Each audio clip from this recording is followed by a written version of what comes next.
Tuhan Allah Bapa kami yang bertahta dalam kerajaan surga, saat ini kami tiba dalam pekabaran terakhir generasi terakhir.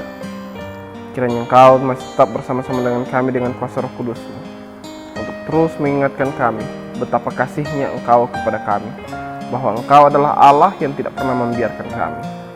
Biarlah kuasa Roh Kudus-Mu akan mengilhami hati kami masing-masing untuk dapat mengerti dan memahami setiap pekabaran firman-Mu.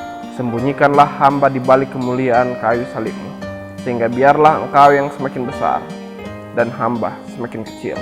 Di dalam nama Yesus kami berdoa dan memohon. Amin. Kehidupan kekal.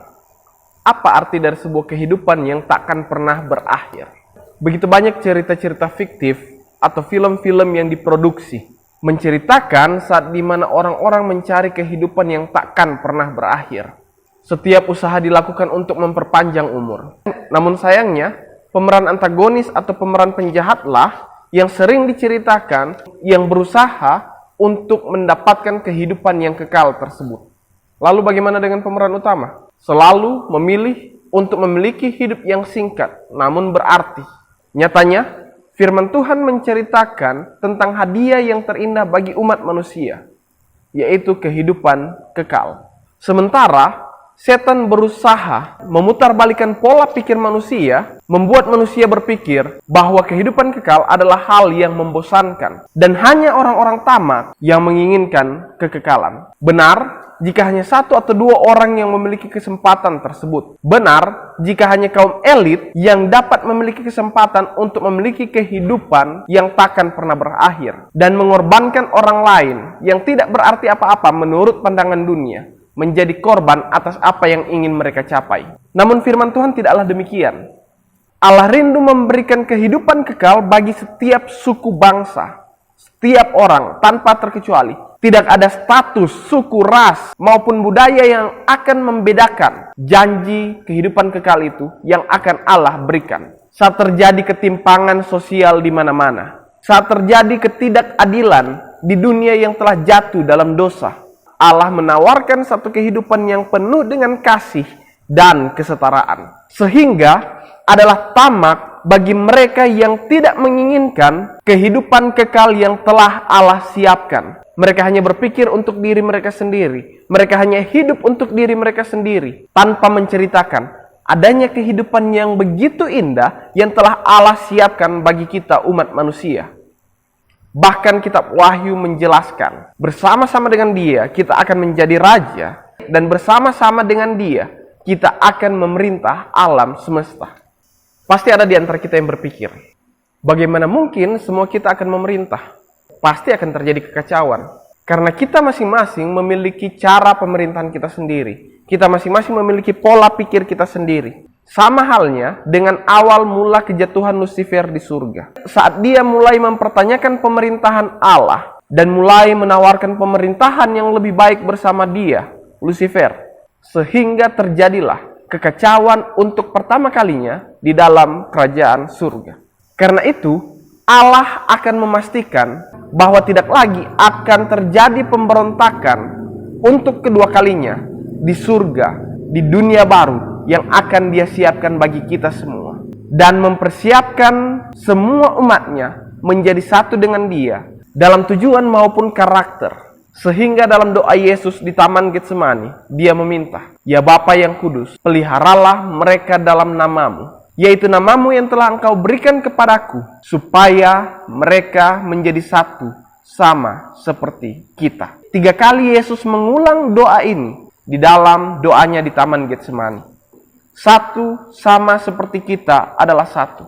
Generasi terakhir yang akan memiliki kehidupan yang kekal bersama-sama dengan Dia adalah mereka yang memiliki persatuan yang erat tanpa perpecahan. Persatuan bukan dengan dunia ini, namun persatuan bersama-sama dengan Dia dalam karakternya. Kehidupan kekal adalah kebahagiaan sepanjang masa bersama dengan Allah kita. Karena itu kitab Wahyu menjelaskan bahwa orang-orang penakut, orang yang tidak percaya, orang-orang keji, para pembunuh, dan orang-orang sundal, tukang-tukang sihir, penyembah-penyembah berhala, dan semua pendusta. Karena itu 144.000 adalah mereka yang tidak memiliki dusta dalam mulutnya. Tidak akan mendapat tempat di dunia baru yang Tuhan siapkan bagi umatnya, untuk memastikan kebahagiaan yang seutuhnya, untuk menerima kehidupan kekal bagi mereka yang benar-benar mengasihi Dia.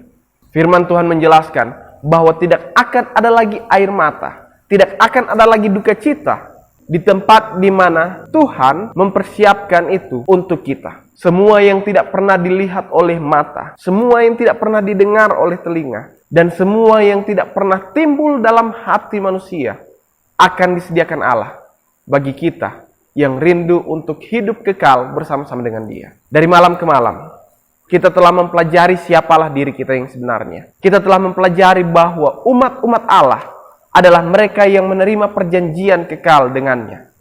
Bahwa kita adalah umat-umat yang telah diangkat dari lumpur rawa oleh kasih-Nya. Bahwa kita adalah umat-umat yang telah mempelajari firman-Nya dan telah menerima kehidupan yang baru melalui kelahiran kembali, baik air maupun oleh roh. Dan bahwa kita adalah generasi terakhir yang akan menjadi bukti bahwa benar Kristus telah menyelamatkan umatnya dari dosa mereka. Bagi kita, Allah telah menyiapkan kehidupan kekal, kebahagiaan kekal bersama-sama dengan Dia.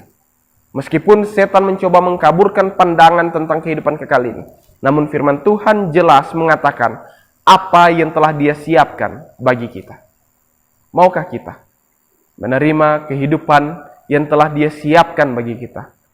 Menerima kehidupan yang telah ditentukan Allah bagi semua umat-umatnya yang Dia kasihi dan mencintai Dia. Saya yakin dan percaya, kita semua adalah umat-umat yang begitu rindu untuk menantikan Dia di awan-awan. Karena itu, saya ingin mengajak kita semua. Allah sangat rindu untuk datang dan menjemput kita. Tanamkanlah kerinduan itu pun dalam hati kita. Bahwa kita pun rindu untuk berjumpa dengan Dia. Bahwa kita rindu untuk memiliki kehidupan yang kekal dengan Dia. Saat kekacauan terjadi di dunia ini, kita memiliki pengharapan bahwa kita sedang dipersiapkan untuk satu tempat di mana tidak ada lagi kekacauan, di mana kebahagiaan selama-lamanya akan menjadi bagian kita umat-umatnya.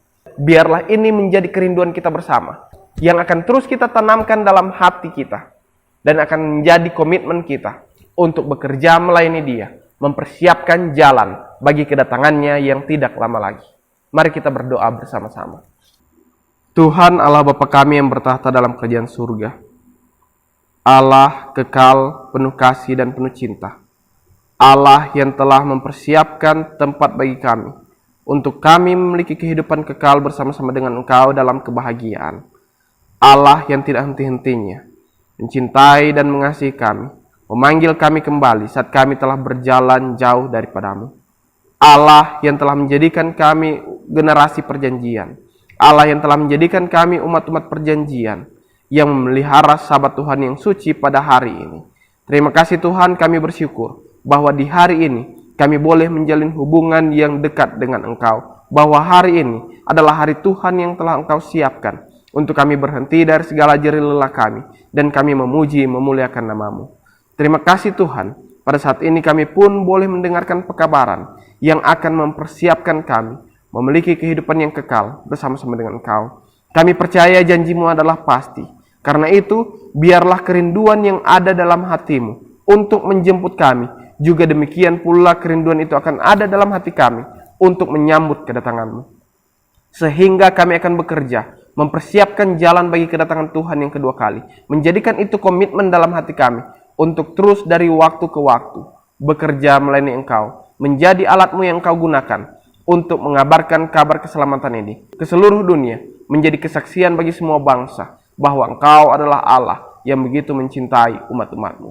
Saat ini, biarlah Engkau tanamkan dalam komitmen dalam hati kami, sehingga kami akan terus bersatu hati untuk terus mempelajari firman-Mu, sehingga kami akan berjalan langkah demi selangkah, mencapai tahap kesempurnaan sampai tiba waktunya, kami semua akan hidup bersama-sama dengan Engkau dalam kerajaan surga yang telah Engkau siapkan. Terpujilah namamu Tuhan. Terpujilah atas penyertaan-Mu sepanjang 1 minggu kami telah mempelajari firman-Mu. Karena kami berdoa di dalam nama Yesus yang adalah Tuhan dan Juru Selamat kami yang hidup. Amin.